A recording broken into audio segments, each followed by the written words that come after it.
la oración. Bien, vamos a tomar nuestras Biblias, y si no, creo que ahí en la pantalla va a aparecer, en el libro de Efesios capítulo 1 al 3, vamos a leer unos versículos de la palabra. Gloria a Dios. Dice la palabra del Señor en Efesios 4 del 1 al 3. Yo pues, preso en el Señor, os ruego que andéis como es digno de la vocación con que fuisteis llamados, con toda humildad y mansedumbre, soportándoos con paciencia los unos a los otros en amor, solícitos en guardar la unidad del Espíritu en el vínculo de la paz. Quiero compartirles este tema. Ya estamos culminando el mes hablando acerca de la unidad. El tema para hoy titula Esforcémonos en bien de la unidad. Nada podríamos lograr solamente con recibir un conocimiento más. Tenemos que hacer práctico, ¿no?, lo que nos pide la palabra. En estos versículos, amados hermanos, el apóstol Pablo eleva una súplica a la iglesia, a los hermanos de Éfeso.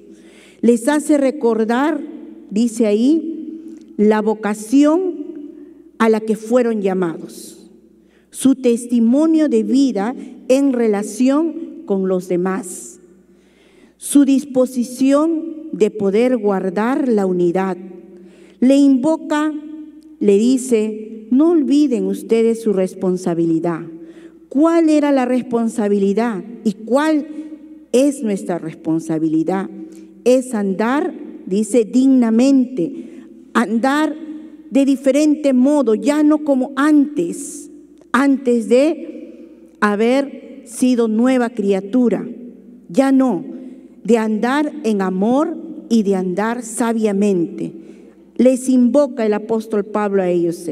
Vamos a ver en estos versículos, nos habla de algunas virtudes para poder lograr esta vida de unidad. Por cuestión de tiempo vamos a tratar solamente dos. Dice, os ruego que andéis en toda humildad. La humildad, amados hermanos, se expresa en aquella actitud de considerar a los demás, dice, en más alta estima que uno mismo. Es tomar la decisión de negarse a nuestro propio yo para poder vivir a favor de otros. Nos negamos a nuestro propio beneficio para poder ayudar al beneficio del otro hermano, de los demás. Entonces, el apóstol Pablo en 1 Corintios dice lo siguiente: ninguno busque su propio bien, sino que busque el bien del otro. Ninguno busque su propio bien. ¿Qué quiere decir esto? Que no solamente debemos preocuparnos en buscar nuestro bienestar, en atender nuestras propias necesidades, sino que también tenemos que ver la necesidad del prójimo, la necesidad de nuestro hermano, la necesidad de nuestro vecino, ¿no? Tenemos que apreciar también y distinguir el valor que cada uno de ellos tiene. Cada persona tiene un valor, es importante. Tenemos que aprender a reconocer los dones, los talentos, las habilidades que Dios ha puesto en nuestro hermano. Aprender a reconocer, pero aprender a apreciarlo. No tenemos que incomodarnos si alguien logra algo más que uno. Uno tiene que aprender a reconocer. Y cuando nuestro corazón es un corazón humilde, vamos a aprender a reconocer, a valorar a nuestro hermano, sin incomodarnos. Amén. También la humildad, queridos hermanos, genera un sentimiento, dice, de unidad, de unanimidad, ya que todos van a velar por el bien de otros. Todos vamos a progresar en una misma dirección para lograr una meta. Todos nos vamos a esforzar para poder llegar al triunfo final. Jesucristo, nuestro Señor, es un ejemplo de humildad. Él dijo en Mateo 11:29, dijo: llevad mi yugo sobre vosotros y aprended de mí, que soy manso y humilde de corazón, y hallaréis descanso para vuestras almas. ¿Qué quería el Señor que aprendiéramos? Que aprendiéramos de Él. Él les está diciendo a sus discípulos y nos dice a nosotros: hagan lo que yo les estoy enseñando. Vean mi ejemplo para que ustedes también vivan una vida de humildad. Cristo, hermanos, se despojó de sí mismo para servir a los demás con toda humildad. Filipenses nos dice, en el libro de Filipenses dice: el cual, siendo en forma de Dios, no estimó el ser igual a Dios como cosa que aferrarse, sino que se despojó, dice, a sí mismo, tomando forma de siervo, hecho semejante a los hombres, y estando en condición de hombre, se humilló a sí mismo, haciéndose obediente hasta la muerte y muerte de cruz. Jesús estuvo dispuesto a dejarlo todo. Jesús estuvo dispuesto a renunciar a su posición en el cielo, a dejar su gloria, dejar su majestad, su autoridad y su esplendor, pero todo esto lo hizo por amor a nosotros. Por amor a cada uno de nosotros, por servirnos a nosotros, por atender nuestra necesidad. Vino y rindió su vida por cada uno de nosotros. Amén. ¿Cuántos de nosotros estaríamos dispuestos a poder servirnos unos a otros, a poder atender la necesidad del hermano, así como Cristo lo hizo con nosotros? Otro ejemplo también que tenemos en la palabra es la vida de Juan el Bautista. Él dijo: es necesario que Él crezca, pero que yo mengüe. Cuando sus discípulos de Juan vinieron a Él y le dijeron: mira, Rabí, el que estaba contigo también bautiza y muchos le siguen. Quizás la intención de ellos era provocar cierto celo en Juan. Pero ¿saben lo que Él les dijo? Él les dijo: ustedes saben, ustedes son testigos que yo no era el Cristo, sino que yo venía delante de Él para anunciar que Él sería el Cristo, el Mesías. Juan no tuvo la actitud de arrogancia, no tuvo celo, sino que vio, dice, su gozo cumplido. ¿Cuánto nos podemos gozar cuando otros llegan a lograr algo mayor que nosotros? Jesús nos dio ese ejemplo. Pero también, así como hay buenos ejemplos, en la Biblia vamos a encontrar un ejemplo de arrogancia, un ejemplo de soberbia, de altivez, que no ayudaba a la unidad en la iglesia. Y vamos a ver este ejemplo de soberbia en la vida de Diótrefes, al cual dice le gustaba tener el primer lugar. Él quería ser el primero, a costa, no importa, de ofender a su hermano, de denigrar a su hermano. Y dice que se oponía y no recibía a otros a causa de su soberbia. Diótrefes era este hombre así. Entonces, miren, sin embargo, ¿qué nos dice la palabra? Ahí en 3 de Juan 11 dice: amado, dice, no imites lo malo, sino lo bueno. El que hace lo bueno es de Dios, pero el que hace lo malo no ha visto a Dios. ¿A quién tenemos que imitar? Los buenos ejemplos, el ejemplo de Jesús y el ejemplo aún de muchos de nuestros hermanos de aquí también. Dios nos invita a que nosotros podamos realmente vivir como aquellos que conocemos a Dios. Amén. La otra virtud, amados hermanos, es la mansedumbre. La mansedumbre significa docilidad, suavidad en el trato hacia los demás, ese carácter apacible, ese carácter suave, ese carácter manso que no ataca ni actúa, dice, con agresividad, sino que se muestra dócil, amistoso, cordial, no se enoja con mucha facilidad, sino que corrige con mansedumbre. Situaciones van a venir, pero corrige con mansedumbre. En 2 Timoteo 2:25 dice la palabra, que con mansedumbre corrija a los que se oponen, por si quizás Dios le conceda que se arrepientan para conocer la verdad. Miren, van a haber oposiciones, van a haber diferencias. En todo grupo humano no todos piensan igual.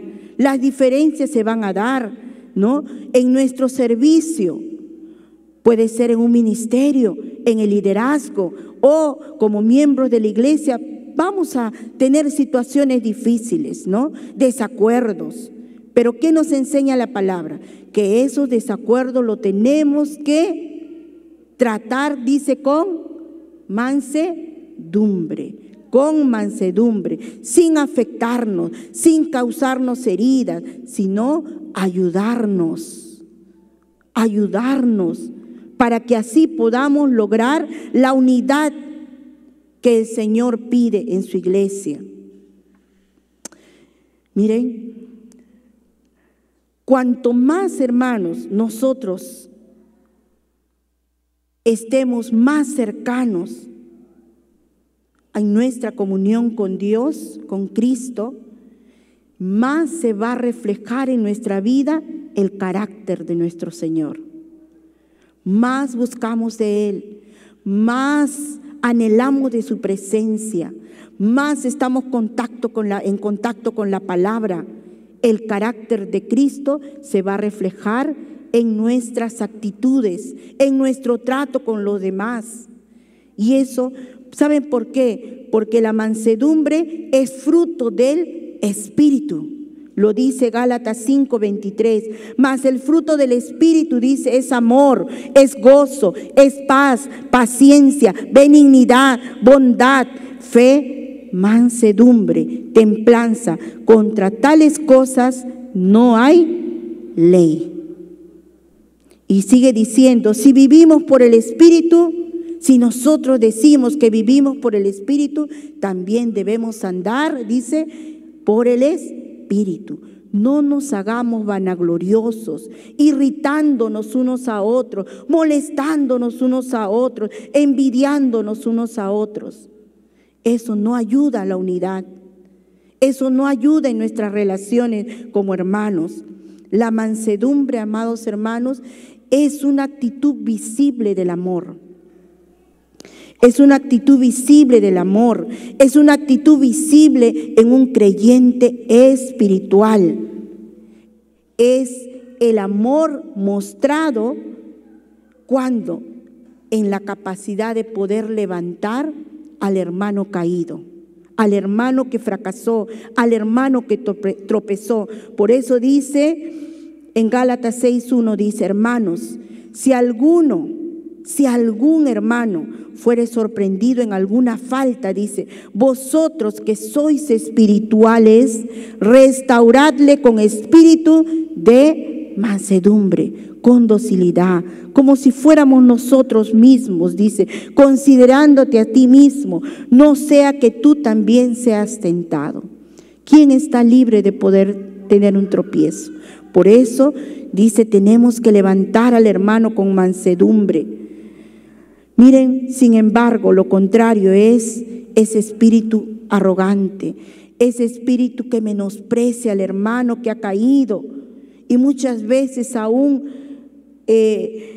lo expone a vituperio, en críticas, en chismes, ¿no? En cambio, el espiritual, que vive guiado por el Espíritu Santo, él busca restaurar a su hermano, él busca ayudarle, él busca darle palabra de aliento, lo llama cuando no lo ve en la iglesia, lo atiende en el grupo familiar, lo atiende en el ministerio donde sirve. Estamos llamados a ello, querido hermano. ¿Cómo nosotros podemos contribuir a la unidad en nuestra iglesia donde pertenecemos? ¿Cómo usted puede contribuir? ¿Cómo yo puedo contribuir a ello? Dice, buscando el bien de los demás, con ese trato cordial, animando, alentando al hermano que tropezó, valorando las virtudes de los demás, corrigiendo con mansedumbre, atendiendo la necesidad y todos trabajando unidos en lograr una misma meta, en una misma dirección, de acuerdo en todo, gozándonos con aquel que tiene mayores logros.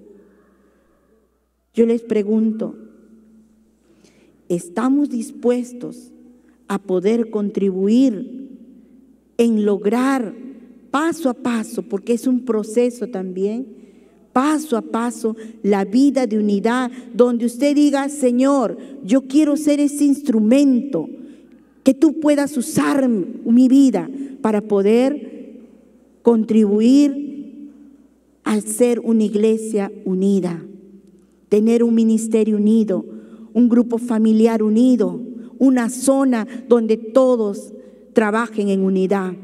¿Cuántos de ustedes están dispuestos a ello? ¿Cuántos le dicen al Señor, Señor, hazme ese instrumento aquí en tu iglesia? Soy parte de tu iglesia.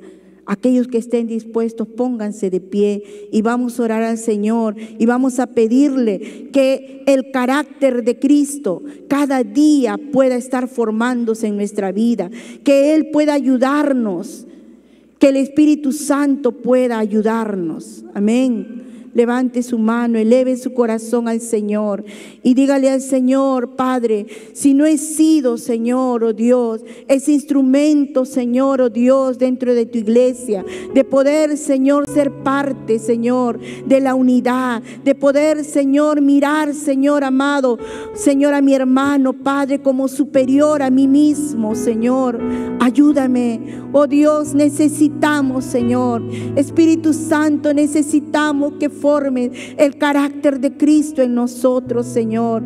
Líbranos, Señor, oh Dios amado, de ser de tropiezo, Señor, a nuestros hermanos menores o algún hermano, Padre bendito.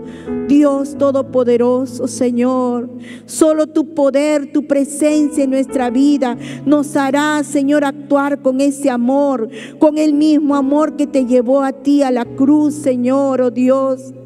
Padre celestial, bendice, ayúdanos, Señor. Queremos ser una iglesia de testimonio. Queremos ser, Señor, oh Dios, Padre, una iglesia, Señor, que avance, no solamente, Señor, en crecimiento numérico, no solamente, Señor, oh Dios, en crecimiento doctrinal, sino, Señor, en amor, Señor. Padre Santo, te damos las gracias, oh Dios eterno. Bendice a tu iglesia, Señor. Te necesitamos, oh Dios, en el nombre de Jesús. Gracias te damos, Señor.